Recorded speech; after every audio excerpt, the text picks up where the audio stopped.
the question is that X and Y, the independent event with PS equals to 0.7 and PY equals to 0.2.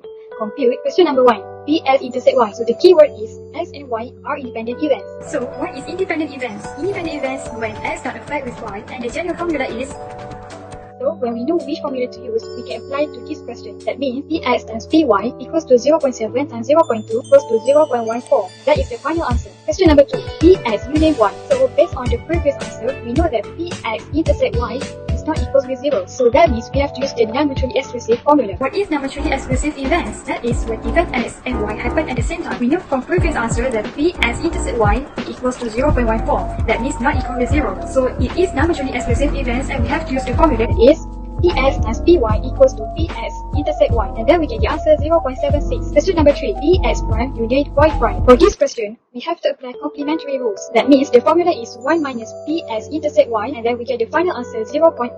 That's it. I will explain question 1b. Okay, the question is, 8 representatives for a student voice convention are to be selected among 12 postgraduate students and 8 undergraduate students. In how many ways can the representative can be selected? Okay, for the question 1, there must be 4 representatives for a postgraduate student and 4 representatives for the undergraduate student.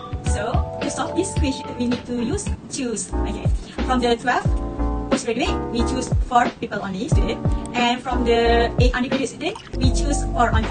So, 12 choose 4 times 8 choose 4. And we don't need to divide it because the question states that they need a ways, not a probability.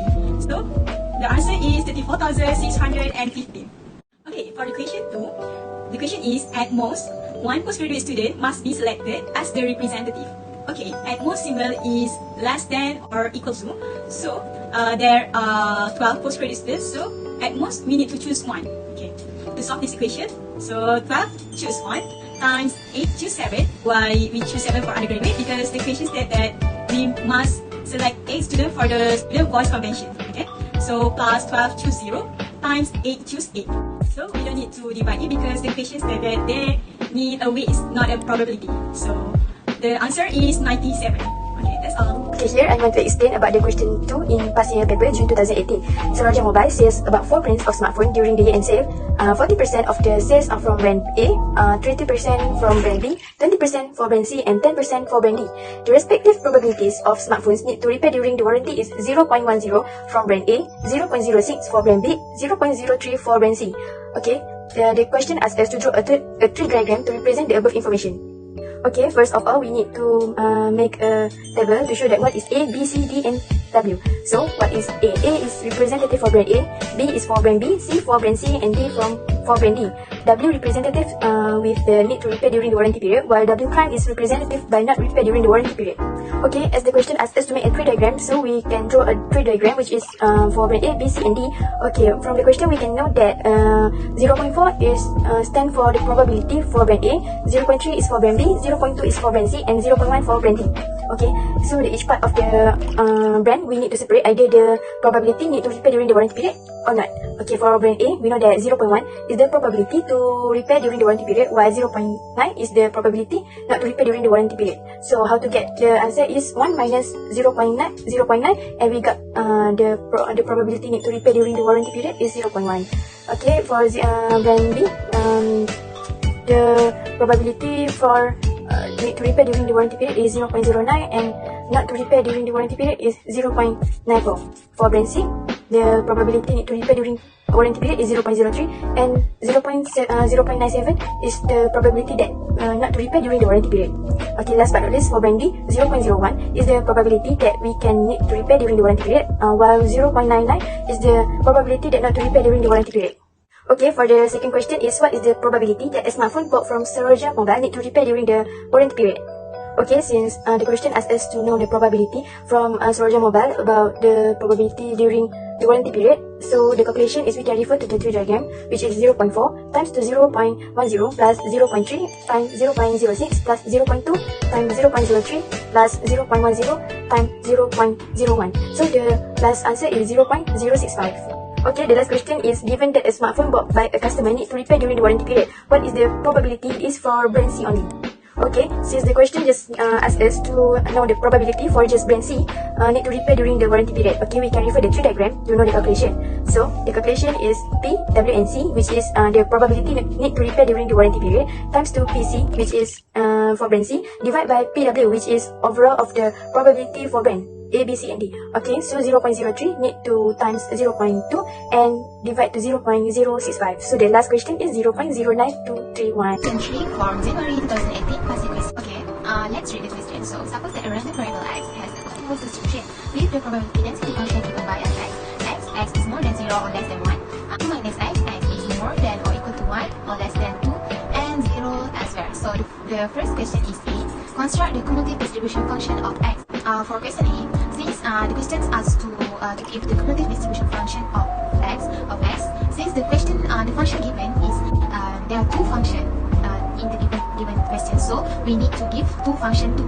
Okay, so the first function is we just need to remember if cumulative distribution we just need to integrate the function, so we need to integrate those two functions.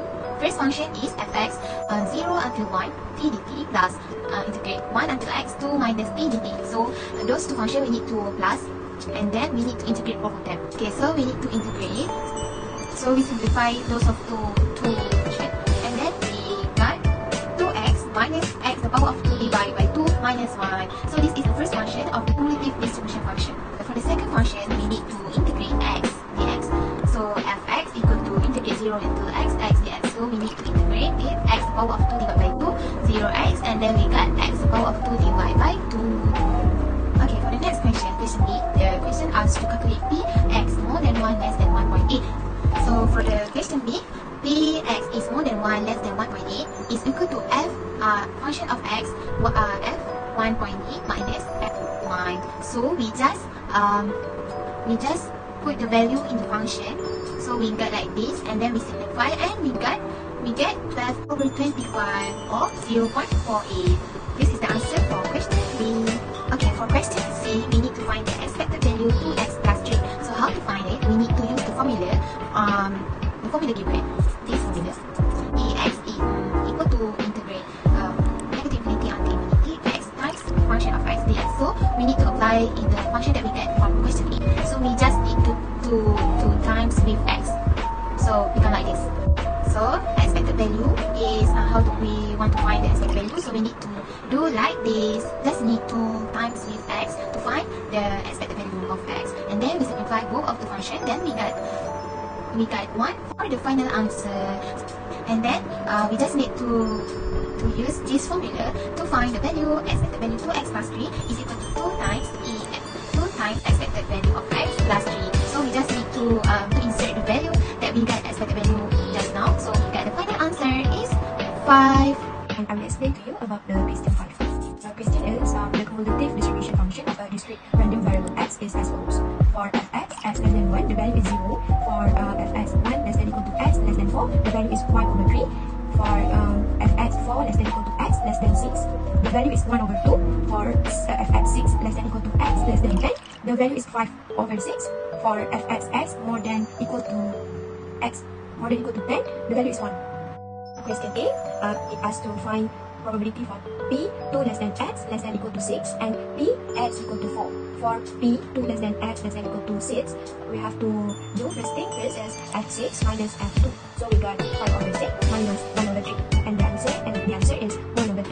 For p x equal to 4, f4 minus f3, we got 1 over 2 minus 1 over 3, and the answer is 1 over 6. For question B, it has to construct the probability distribution of x. So we have to construct a table. For x equal to 0, fx is 0, px is 1. For x equal to 1, fx is 1 over 3, px is also 1 over 3. For x equal to 2, fx is 1 over 3, px is 0. For x equal to 3, fx is 1 over 3, and px is 0. For x equal to 4, fx is 1 over 2, and px is 1 over 6. For fx equal to 5, fx equal to 1 over 2, and px equal to 0. For x equal to 6, fx 5 over 6, and px 1 over 3. For x equal to 7, fx equal to 5 over 6, px is 0. For x equal to 8, fx is 5 over 6, px is 0. For x equal to 9, fx is 5 over 6, px is 0. And for x equal to 10, fx is 1, and px is 1 over 6. And for the last question, the question asks to calculate px. So get EX, you have to multiply the X with EX. So the answer is 0 multiplied by 0 plus 1 multiplied by 1 over 3 plus 2 multiplied by 0 plus 3 multiplied by 0 plus 4 multiplied by 1 over 6 plus 5 multiplied by 0 plus 6 multiplied by 1 over 3 plus 7 multiplied by 0 plus 8 multiplied by 0 plus 9 multiplied by 0 plus 10 multiplied by 1 over 6. So we got the answer is 14 over 3. So yeah, that's all for this. I hope you guys understand what we have at stake to you, and yeah, bye.